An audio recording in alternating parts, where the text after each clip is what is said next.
Hi everybody, it's Susanna. So today I'll be talking about something very important to me and something that other people might be struggling with, and that is how to find purpose when you're underemployed or unemployed. And this video may be particularly relatable for those that are autistic or that are in their 20s like me, that are also struggling to find work that is long-term or that is stable. So I'll be going through a couple of reasons or I guess things that I keep in mind when I'm trying to be purposeful with my life. So in this video, I'll be going through a couple of different topics, and these will be including volunteering, hobbies, future focus, emotional support, and also looking for work. I find it really helpful that I'm volunteering in a place or in a company that is really mindful of their own values and beliefs and that I'm aligning to them.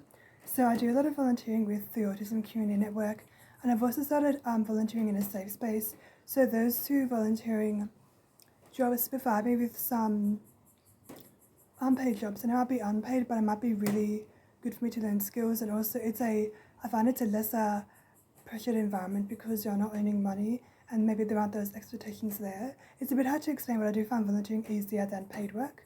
And I also find when I'm volunteering on a Sunday or on a particular day and I'm looking forward to it, it's building up momentum, and it's also building up for me something to look forward to, and the fact that I can do something with the skills I have, so I feel useful and I feel like I can do something. So I think that's really important. So the other topic I want to talk about is number 2, is hobbies. So I'm studying a couple of things which really match in really well with my hobbies. I am studying makeup, and I'm studying that at a TAFE campus. And what I'm finding is I don't want to be a makeup artist, but I do want to learn the skills to do makeup just for myself or just for friends or just to know a bit of context about it. Also, I make some good content on social, so that's also why I'm doing it. And I'm finding studying things that I like as a hobby is really good because it also provides me with purpose, and it also provides a time frame to kind of lock those hobbies in to actually make them part of my routine instead of putting them off. I don't have a lot of time to necessarily do hobbies because I don't want to do them all the time. Now that I've got a lot more time because I have deferred my degree, so I'm looking at my options before I go back to my degree, because I am going to go back to my degree, so I'm just looking at what I can do now. So I do find doing hobbies is really important, and it does provide me with purpose, but this purpose is different to the kind of purpose I find from volunteering. It is something that I do for leisure, it is something I do for fun. Sometimes makeup isn't that fun because the classes I'm doing are a little bit intense at times, but I do find doing hobbies or doing something that's in the context of a hobby, for me, that's just really good as kind of creative development or personal development. So the other topic I want to talk about is being future focused. As someone who really likes to know what's going on and is trying to plan for the future, because sometimes it can be hard to be when you're not quite sure, I find planning for the day and planning what I'm going to do in my own agenda is really important, and it keeps me focused, it gives me some structure. Now that I'm not studying my degree and that I've got a lot of free time, I find it's really important to have structure or a plan or something going on so I know what to expect for the day, so I know how things roughly are going to run, so I'm not going to be that anxious or I'm not going to be, that lost. So I find having something to look forward to in a plan in a day is really important. So for one of those things is I am planning my 28th birthday, so I am planning that, and I'm thinking about the food and the decor and the activities. So that's really important for me to kind of look forward to towards the future and to also be hopeful of the future as well, because sometimes the future for me is really uncertain, and I know that I like to plan forward to at least visualize, or at least what's the other word I was going to say, or at least have the illusion of the future, even though it might not happen the way that I want to. So it's important to plan anyway because it gives me something to look forward to, and it might provide some motivation or some hope, and I think that's important as well. So for emotional support, I find that it's really important for me to really up my emotional support, and that comes in two ways. There's formal support and there's also informal support. So I'm finding having a lot of support really, really helpful. So for emotional support, for formal support in particular, I find talking to one of my parents or to a close friend can be really, really good depending on what I'm talking about.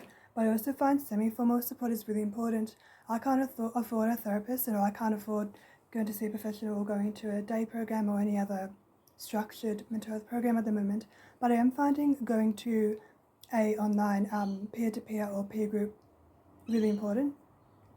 So I go to one or a couple of peer groups throughout the week with a company called Grow, and I also go to one called At Zoo, and I go to a couple in the week depending on how I feel. And I find peer groups are really, really good because they're non-clinical, they're non-medical, they're non-pathologizing. Sorry if I said that wrong, I'll put it up just over there or something. And I do find they're like really, really good for me to talk about my lived and living experiences of whatever I'm going through, and to get that mutual support and to get some connection and community with other people that are going through a similar thing or going through the same thing. I just find those groups so important, and especially because I'm not really working at the moment. I'm only working a couple of hours. I say less than 10 hours a month. I have a lot of free time, and often it comes with a lot of like self-doubt and a lot of negative energy. And I won't go into detail here because it's quite inappropriate and I don't want to like trigger people. But I do find that really upping the emotional support is so important, and I'm definitely not afraid to do that anymore. So I guess like the last thing I want to say before I end on this video is looking for work.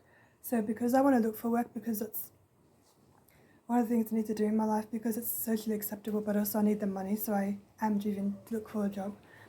I am looking on jobs on LinkedIn, which is a website I use quite a lot, and also a website called Seek. Sorry. I like a bit all over the place with my mind, just because of like I'm thinking of a million things now to say. Also looking towards my notes on this side, so I definitely want to kind of keep a level of professionalism. And as I was saying, finding jobs can be really tricky, but I'm finding there are jobs on LinkedIn or Seek, depending on what keywords I put in, and to just be mindful of some jobs might not be good for me. Like there's some jobs that are full-time that I definitely wouldn't apply for, but I've definitely changed my game, whereas now I'm kind of looking more jobs in early childhood, whereas a couple of weeks ago I was looking more jobs in like admin or customer service. So it's also okay to change your goals if you need to do that. With me, I'm definitely changing my goals, knowing that I definitely do want to do my degree next year. I definitely want to restart my early childhood degree, and I definitely want to go in that direction.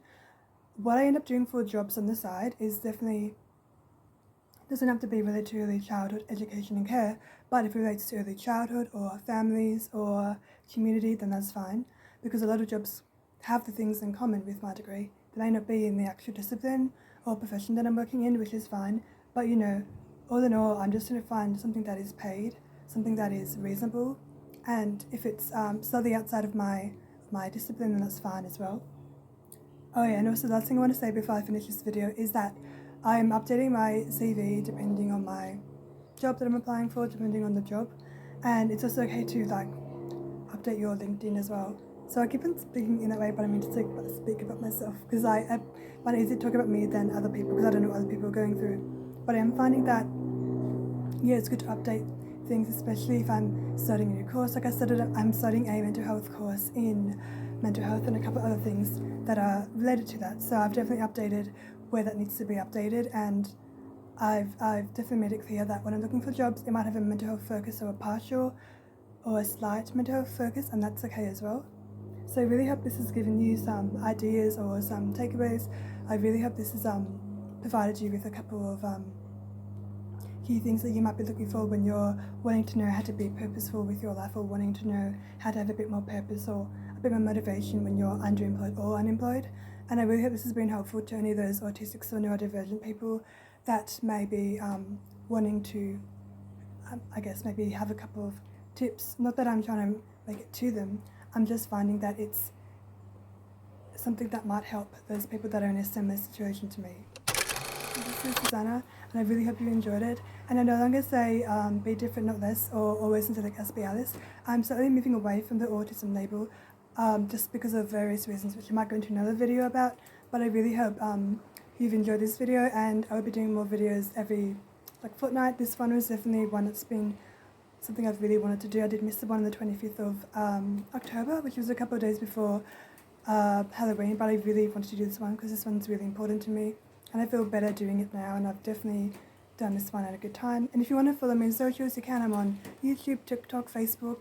All my links are in my About Me or About page on YouTube, so if you want to see those links, then you can. And yeah,